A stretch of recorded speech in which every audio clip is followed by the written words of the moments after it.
Hello, everybody. Welcome to TCR Express. I'm digital media editor Warren Frey, and with me I have, Staff writer of the Journal of Commerce, Russell Hixson.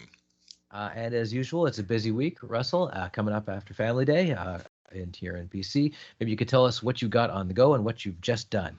Yeah, we have one of the rare times where the union part of the industry and kind of the open shop part of the industry agree on something in Manitoba, and that is how the government has been conducting some changes to labor and their new strategy that they've released. So I've been chatting with the building trades, and I've been chatting with some of the associations, and uh, they're not opposed to changing kind of the skills education system, apprenticeship system, and tweaking it, but they just haven't been consulted much apparently.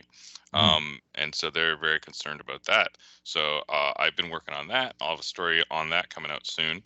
Um, and then also I've been working on a story about a researcher from the University of Calgary. And I had a great chat with him this morning, actually. He's been researching asphalt and asphalt polymers for more than 10 years. And he says people have been researching asphalt for over 100 years, and they're still going to research it for the next 100, just to try and find the optimal mix, the Mhm. optimal way to have something that is durable, that can handle, extreme heat, extreme cold, and also something that you can put additives to it that are more green, and maybe you could use recycled materials. And so these are a lot of things that he's going to be working on for the next 5 years for this project. Um, so it should be interesting. And he's also going to be using it as an opportunity to train future kind of asphalt experts, because he said there's a huge deficit of those. And, to maintain our transportation network and to keep the technology up to date for, future needs, we're going to need experts. So he's also doing that. And with the pandemic, we got even more shipping, which means even more trucking, which means even more roads, For or at least sure. more durable roads with heavier stuff on them. Yeah. And Uh, then later this week too, I'm going to be attending a BC Construction Roundtable event about building retrofits, and it's going to have people from the Canada Infrastructure Bank, and it's going to have people from the Canada Green Building Council, just about like this huge opportunity that's going to emerge uh, as a lot of places try and do a ton of retrofits, and kind of these older buildings can be a lot more efficient. So yeah, I'm going to probably have something on that this week as well. Okay, cool. And something we're going to have coming up on Friday is our own Don Wall, DCN staff writer. He attended a seminar called "Redressing Black Displacement in Canada," which covered several different topics, and you'll hear it in full on Friday. But one of them was about Hogan's Alley, and we're going to play a clip from that in a little bit. But Russell, you did a whole bunch of research earlier in the year about Hogan's Alley, so maybe you could talk about how it and construction and black displacement fit together.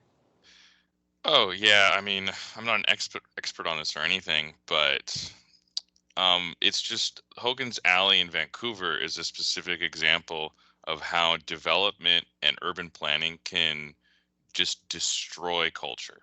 Hmm. And there was a very prominent, successful, thriving Black community in Vancouver, and it was basically just decimated by the highway movement, the freeway movement, when they built these viaducts in Vancouver. And I think a lot of people have just kind of mourned that, and that wasn't even thought of. Like nobody considered how that would impact those communities. And like now that you're having a lot of conversations now with other cities like Calgary and Vancouver as well, where they have historic Chinatowns. And there's a lot of people in those communities who are extremely concerned about upcoming development, and they want to avoid a similar situation where you just build and develop without thinking of the impact that you can have on culture and specific communities and minorities.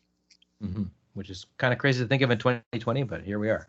Here we are. So we have a clip with Stephanie Allen. She's the founding member of the Hogan's Alley Society of Mhm. Vancouver. She appeared at the ULI event, and here we go. Here's a clip. My background is as a real estate developer. I've worked in the for-profit sector, the nonprofit sector, and now in government. My career spans about 19 years in Western North America. And as someone who has worked so long in that industry, I can speak with authority by saying that This is an industry that is definitely rooted in and founded upon white supremacy.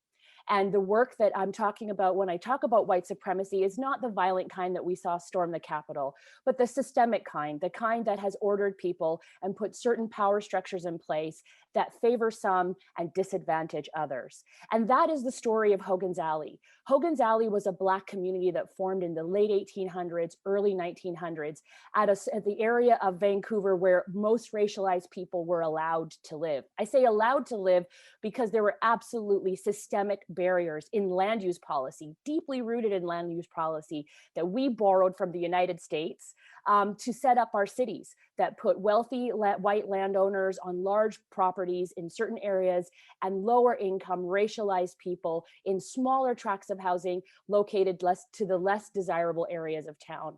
Now, this community flourished for a time. And Black folks who lived here had a bustling little community. There was a church that had 800 members at its peak.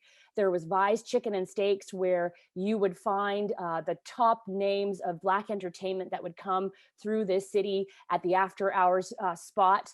You see Ella Fitzgerald and Sammy Davis Jr. I mean, this is a place of really wondrous accomplishments and people and community. And unfortunately, because of that existence, because of their Blackness, they were targeted for displacement. Sometimes when we think about displacement, displacement doesn't always have a planned place for you to go. It just wants you out. And that was the case with Hogan's Alley. This was a Black community that was targeted through land use policy for eviction. Now, some of us in the Black community, many years later, the city of Vancouver have targeted this area for big redevelopment. We put up our hands and said, this should be a community land trust that should hold these assets in community hands, and that the city of Vancouver should not profit from these lands. So looking forward to talking a little bit more about how we talk about land trust, community-owned assets as a way of disrupting the white supremacy that has continued to marginalize our people and keep us impoverished. And if you want to hear more of both that clip and several other clips, along with Don, who attended the event and can give a little expertise on it, you just tune in on Friday, and our regular podcast will have that. And then we're going to have something else the week afterwards for Black History Month, which we will divulge at a later date. Until then, Russell, anything else you think everybody should be looking for on the horizon? I don't know. Just stay safe. I hope everybody had a good family day. And yeah, we're going to have more TCR Express in the future. Sounds good to me. All right. See you, everybody.